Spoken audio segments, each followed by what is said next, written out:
Hey guys, how's it going? It's Danconia and welcome back to the Overwatch League Roundup 2020 Team of the Week 11. So this Team of the Week is actually a really interesting one because we've got, again, some new faces, some different faces that we haven't seen in the Team of the Week before. There have been a lot of impressive players this week though. I will say that. Obviously we've seen a lot of different teams this week because the schedule's been weird. We've seen a lot of teams not have 2 matches this weekend, apart from the Chinese teams having 2 matches. The rest of the teams didn't have that double match schedule. So it meant that we got to see a lot more polished play. From most teams, I will say, from most teams. But without further ado, let's get into this Team of the Week. And as ever, we start off with our supports. And so we will start off at the Shanghai Dragons, because this week I was very impressed with Luffy. So, Luffy played for the Shanghai Dragons against the Chengdu Hunters. And we know how divey the Chengdu Hunters are. We know how chaotic the Chengdu Hunters are. A lot of the time Luffy was playing the Ana, and he was really impressive. Most of the time he was staying alive well. The only times really I saw Luffy die was actually to a Meng, and we will talk about that in a minute. But his sleeps were on point. Throughout the match there was some bonkers sleeps from the Ana on the Shanghai Dragons Luffy, and he was keeping his team alive. He was integral to this Shanghai Dragons win, more than perhaps any other member of that Shanghai Dragons squad. Yes, Ding had a really good showing as well, but Luffy was really good this week. And consider that Luffy really isn't a main part of the Shanghai Dragons roster anymore, with them preferring to go with most of the time with Izayaki and Li Jie gone. Then Luffy has just stepped up in this match and said, hey, you can't count me out. I deserve a place in this roster just as much as everyone else. So I've been really impressed with the way Luffy has stepped up this week. And I think it's given the Shanghai Dragons coaches a debate. It really has. His Ana play was really good this week. And that's why he gets a spot in my Team of the Week. But next up is that main role. It's that Lucio that most of the time is filled by Lucio anyway. And this week it was kind of a toss-up between 2 players, and for different reasons. The first player was Chris, and that's something I didn't think I'd be saying at the start of the season, because Chris wasn't a terribly good Lucio from what we remember. But Chris, I was very impressed with the Florida Mayhem this week. Obviously they got that 3-0 win over the Powers Eternal, which no one would have actually predicted. But the teamwork between Chris, Fate, and sometimes Gargoyle as well, to get some set play kills. So what I mean by set play kills is the Orisa Holt into the Chris Boop on Lucio and stuff like that was really good. And that's why both of those players get a mention in this Team of the Week. Chris was actually, it's probably some of the best Lucio I've seen him play, which is really good. And it's good to see that Chris is improving, because he was regarded as one of the weak links of this Florida Mayhem side. And if they can start tightening those links, start sorting those kinks out, then the Florida Mayhem have the possibility of being a really good team. But the other player is Moth, because Moth is back on the Lucio for the San Francisco Shock, and you know what that means. The San Francisco Shock normally win when Moth is on Lucio. By no means was it easy for the San Francisco Shock this week, with the Dallas Fuel really causing them some issues on that 3-2 victory for the Shock, but I honestly don't think the Shock would have won that match without Moth's play, especially on that Lucio. He was doing so much. He had so much involvement in the play, whether it be the heals, whether it be the speed boost to engage, or whether it just be fragging, because Moth does it all. He is a really good all-round Lucio, and that's why he gets the spot over Chris. Chris, I will be putting it in there for that singular set play sort of great play that we've been seeing from him this week. But Moth was so well-rounded, and honestly, if we've been seeing the weird sort of other support comps that San Francisco Shock were running slightly earlier in this season, where Moth didn't have so much impact, then I think we would have seen a Dallas Fuel win here. So Moth gets that second space in the supports. But now we will move on to the tanks, and this is where it gets spicy. We're going to start off with the off tank, because I've given it to someone who possibly could have had it in previous weeks. It's been very good all season. We are going to the Los Angeles Gladiators. It is Space. So Space it's been a really weird week for the Los Angeles Gladiators. There's been tilt, there's been controversy, there's been all this. It was the LA Derby and everyone was very high on their tempers. And I think the coolness from the Gladiators came from space. Mostly. And I honestly don't think, again, similar to Moth, I don't think the Gladiators would have won this week without space.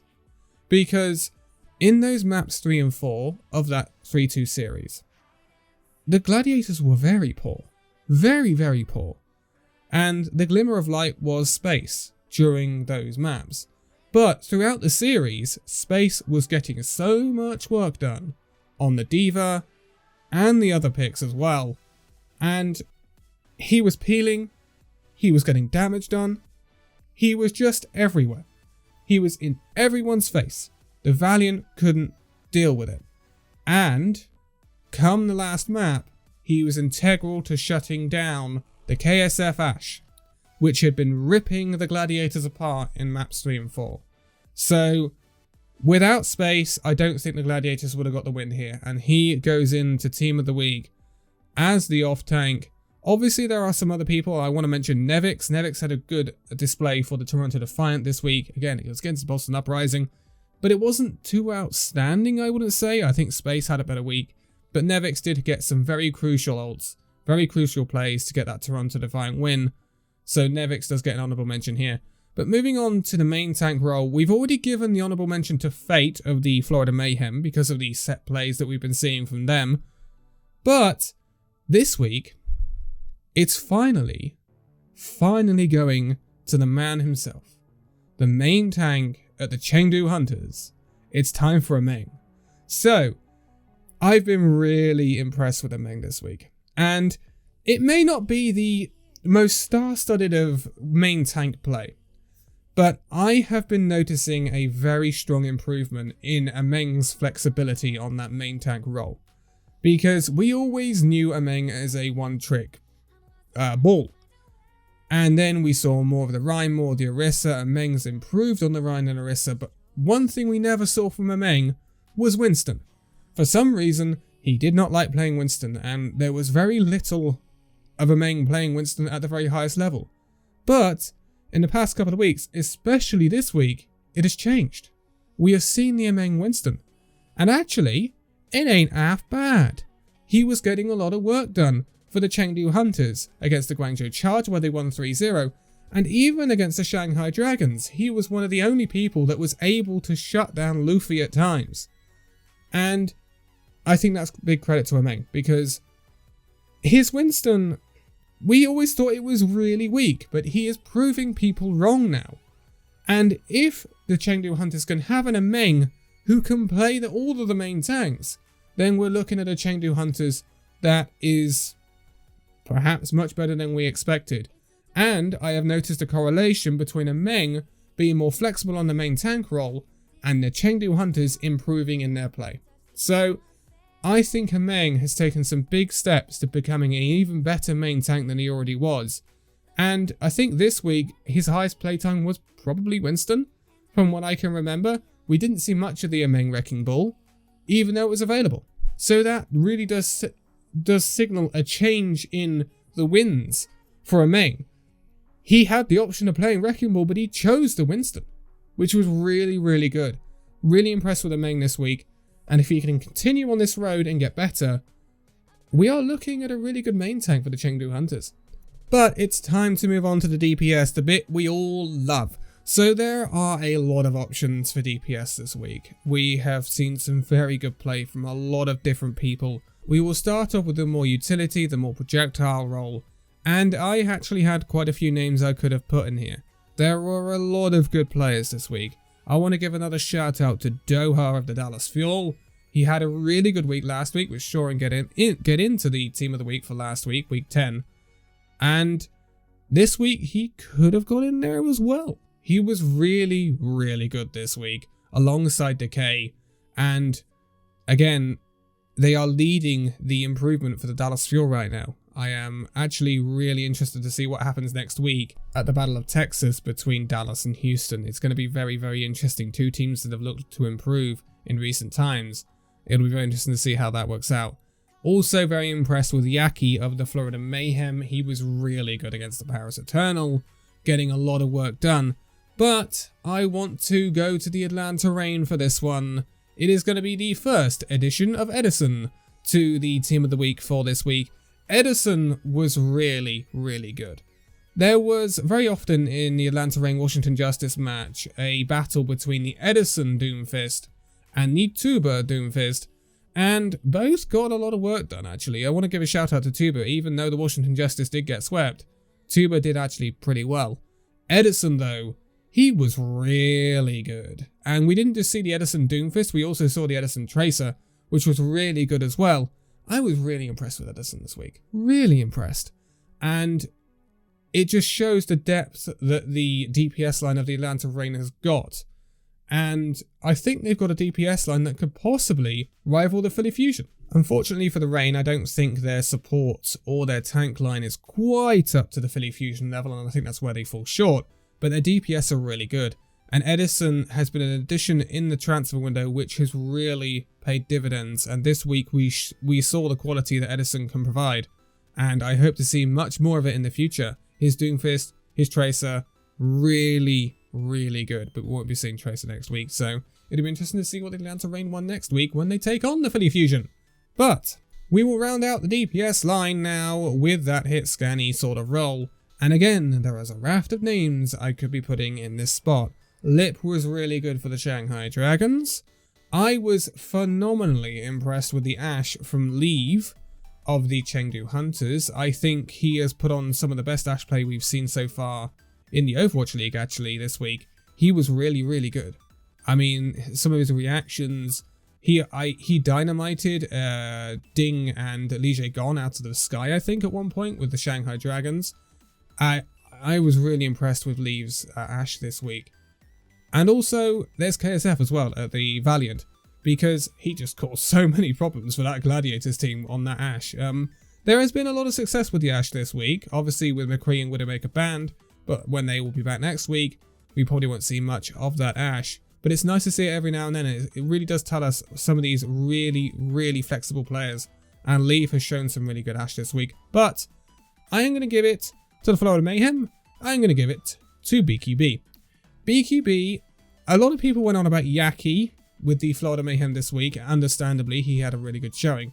But I also want to highlight BQB. I think BQB was really good for the Florida Mayhem this week. He was getting an incredible amount done.